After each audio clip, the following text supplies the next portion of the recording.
Ada banyak orang tidak menyadari, ikhwas sekalian, bahwasanya hidup ya yang paling baik adalah mencintai Nabi sallallahu alaihi wasallam. Mencintai Nabi sallallahu alaihi wasallam, dan tidak ada orang ikhwah yang mencintai Nabi SAW melebihi Abu Bakar. Tidak ada orang yang mencintai melebihi Abu Bakar. Ada kisah ikhwah panjang sekali, saya ringkaskan begini. Pada saat Abu Bakar ya, pada saat Nabi SAW sedang tawaf, dan hadis ini disebutkan oleh Ibnu Hajar dalam Bidayah wan Nihayah, dan rawi-rawinya semua thiqat, dan Al-Haythami juga menyebutkan dalam Majma', dan juga rawi-rawinya semua dikatakan oleh Bazzar thiqat, dan Bazzar menukil riwayat ini sepanjang, selengkapnya semua, dan ini hadis sahih. Suatu hari Nabi SAW sedang tawaf di Ka'bah, kemudian tiba-tiba Nabi SAW dikeroyokin oleh orang-orang Quraisy. Pada saat dikeroyokin oleh orang-orang Quraisy, gitu kan, maka ada yang menarik baju Nabi SAW, ada yang mendorong Nabi SAW, ada yang berusaha memukul Nabi SAW, dikeroyokin, gitu kan. Dan tidak ada satu orang pun yang berani untuk membela Nabi SAW waktu itu. Sampai datangnya Abu Bakar, ya. Abu Bakar kebetulan waktu itu dikatakan adalah kepala suku Taim. Datang kemudian mendobrak orang-orang Quraisy tersebut. Dan Ali berkata, pada saat itu kami semua menyaksikan, ya, tidak ada seorang pun di antara kami yang berani membela Nabi SAW karena banyaknya orang-orang Quraisy yang mengurumuni Nabi SAW.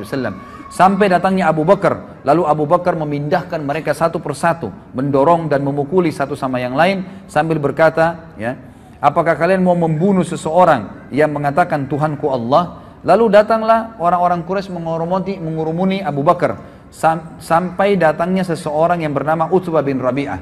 Yani Utbah bin Rabi'ah nanti yang mati di perang Badar, terbunuh di tangan Hamzah radhiyallahu anhu, ya.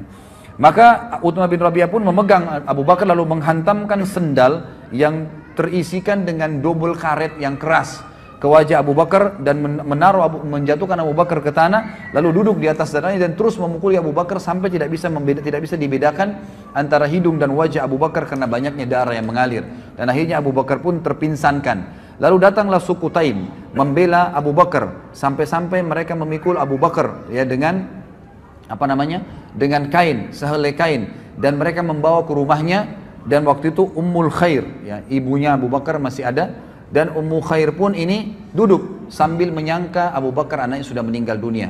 Mereka terus berusaha memanggilnya, menyadarkannya, membersihkan luka-lukanya sampai sore hari. Pada saat sore hari ternyata Abu Bakar masih bangun dan ternyata dia cuma pingsan. Kalimat yang paling pertama diucapkan oleh Abu Bakar pada saat bangun, bagaimana keadaan Rasulullah Muhammad SAW dalam kondisi sakit keras, gitu kan?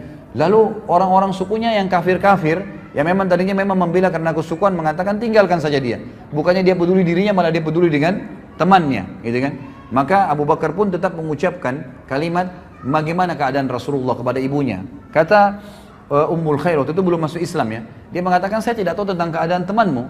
Kata Abu Bakar, coba tanya kepada Ummu Jamil bint Khattab. Ini salah satu muslimah, sahabiat gitu kan. Coba tanyakan kepada Ummu Jamil. Ini yang pegang buku di halaman 130, 131 ya kisahnya.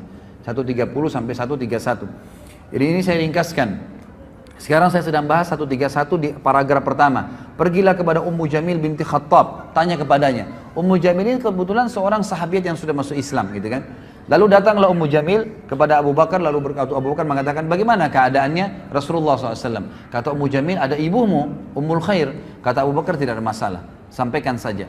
Maka Ummu Jamil mengatakan dia dalam keadaan baik. Maka Abu Bakar pun mengatakan Alhamdulillah. Ya. Kemudian Abu Bakar pada saat sudah bisa bangun sedikit saja, beliau disuruhkan makan oleh Ummul Khair, ibunya. Beliau mengatakan, demi Allah saya tidak akan makan sampai saya mengetahui tentang keadaan Rasulullah Sallallahu Alaihi Wasallam, sampai saya bertemu dengan beliau.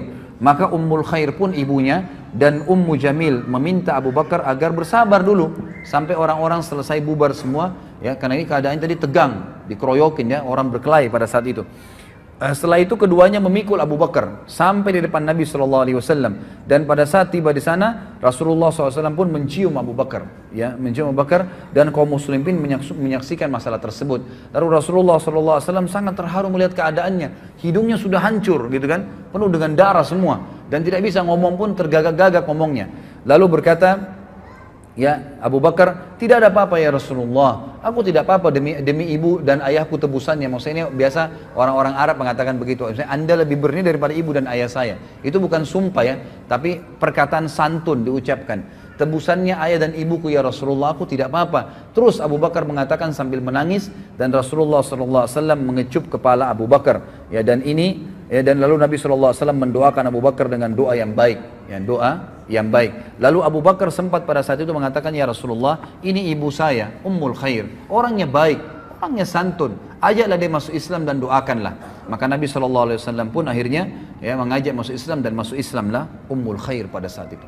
Masuk Islam ibu Abu Bakar, jadi ibu dan ayahnya masuk Islam. Tapi di sini diangkat oleh penulis buku judulnya khusus tentang bagaimana cintanya Abu Bakar kepada Nabi SAW dengan bukti dalam keadaan sakit pun tidak mau makan, tidak mau minum, ya dalam kondisi berdarah semuanya, tetap dia membela Nabi SAW dan mendahulukan melihat beliau, memastikan keadaannya baru beliau mau makan dan minum.